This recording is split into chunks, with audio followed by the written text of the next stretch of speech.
welcome to another episode of A.to.T Bakers. So this week we're making non-bake,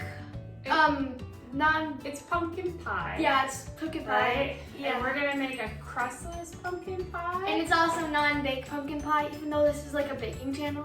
Right. But it still tastes like It's the best my thing ever. favorite pumpkin pie recipe that I've made. It's completely 100% dairy and gluten-free. It is not vegan, but it is dairy and gluten-free. And it tastes, and I've had Yep. regular pumpkin pie before, like at school and stuff, we made many pumpkin pies, and it tastes like exactly like regular pumpkin pie. Well, it kind of is, but you know. Well, like regular, like gluten dairy pumpkin regular pie. old dairy pumpkin pie. Yeah. True. So it's a crustless one, and so you can either eat it just the pie filling without the crust, obviously, or you can get a pre-made crust, and that's what we often do because I haven't found a pure pie crust recipe that I like yet. Yeah. But either way, we'll show you how to make it today. So tell them our ingredients. Evelyn? So the ingredients that you're going to need is some salt. You're going to need brown sugar. You're going to need canned pumpkin. You're also going to need canned coconut milk. Yeah, canned coconut milk. You're also going to need granulated sugar, vanilla extract, cinnamon, nutmeg, pumpkin pie spice, ginger, and the secret ingredients. Yes. Dun, dun, dun, dun, This is dun. the secret Gelatin. ingredient is gelatin, and I use the Great Lakes gelatin. It's a non-flavored gelatin, but this is the magic of keeping your ingredients all together into that nice pie consistency. Yeah. So what do we need to do? It's a very simple recipe where you pretty much put everything into a pot, heat it up while you're adding in your gelatin. So the ingredients that go into the pot are, you want to tell them? Yes. Okay. 1 can of pumpkin. Pumpkin pie. Oh, yep.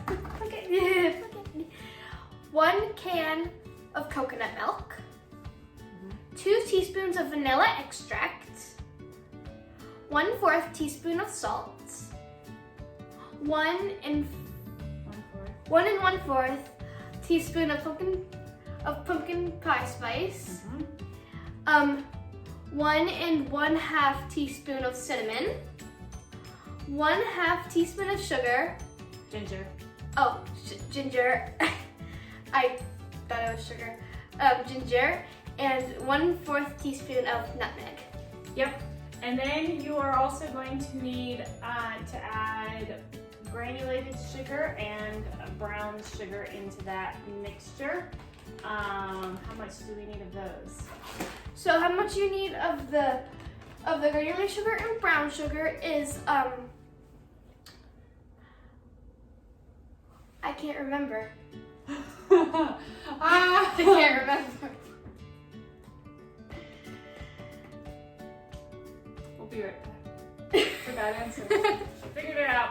I'll look it up again.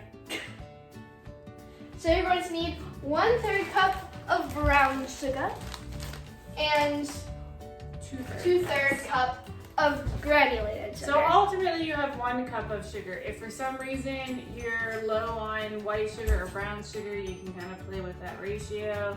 I could remember it was 1 cup, but I could not remember what the split was. Yeah. So, all right, so you're gonna put all of that into your pot, and you're gonna then go over to the stove and you're gonna heat it, and then you're gonna whisk it all up. All right, so once you get right before boiling, so it's warm, but it's not to boiling, so you're doing this on very low heat. Very low. Then you're going to slowly add your unflavored gelatin here. Unflavored. Yes. So you're gonna do it you're literally, and we'll show it on the video, you're literally gonna just sprinkle a little bit and whisk it up. Sprinkle a little bit and whisk it up. The key is though, it has to be warm, but not boiling. And if you add too much together at one time, it will clump and it'll be gross. She will show you how to do it. Put it in a very little bit at a time. So yes. We'll show this all on video. I'm just messing with you.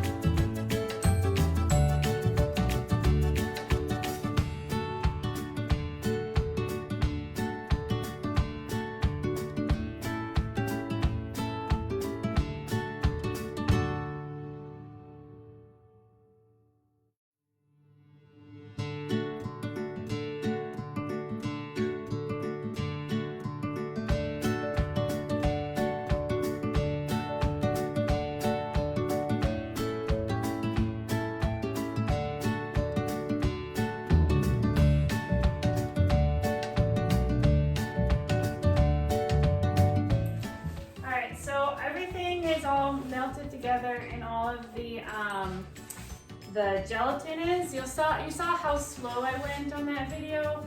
I understand you're gonna be tempted to dump it all in. I am every single time, but trust me, don't do it because then you will just have a clump of grossness. So now you're just gonna pour it into your containers. Pouring. We're gonna do 2. So we have 2 for crustless, and then I also have a store-bought gluten dairy-free pie crust. We're saving the pie crust for Thanksgiving, but we'll show you how the crustless ones taste. To show you how good this pumpkin pie really is, because like, trust me, you're gonna want to make this for Thanksgiving. Yeah, this is my favorite recipe. We make this for Thanksgiving, and because we like it so much, we end up making it for Christmas every year too. If it was more socially acceptable to eat pumpkin pie every day, I would. I would too. All right, so now you're gonna need to cover these and put them into the refrigerator for about 4 hours or so for it to set. I know it takes a very long time. Yep. So let them cool. You guys are lucky. You don't have to wait. All right, it has been several hours. And our crustless pie, it's all done.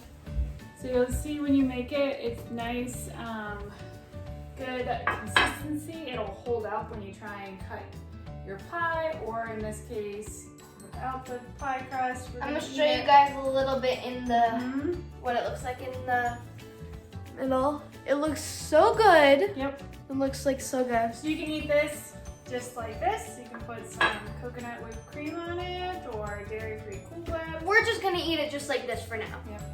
So, my favorite. Cheers. Wow. Perfect. That is so good. Yep. So Like, I want to eat all of this like right now. if you're a pumpkin pie fan, definitely try this out.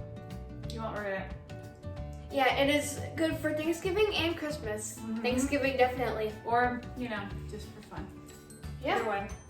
So, alright.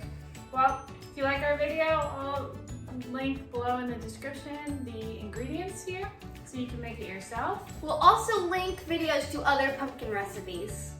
Oh yeah, we do have another pumpkin recipe. We have multiple pumpkin recipes. We do. And like and subscribe to our page, and we will see you again next time. Tune in for other videos. Bye guys. Bye.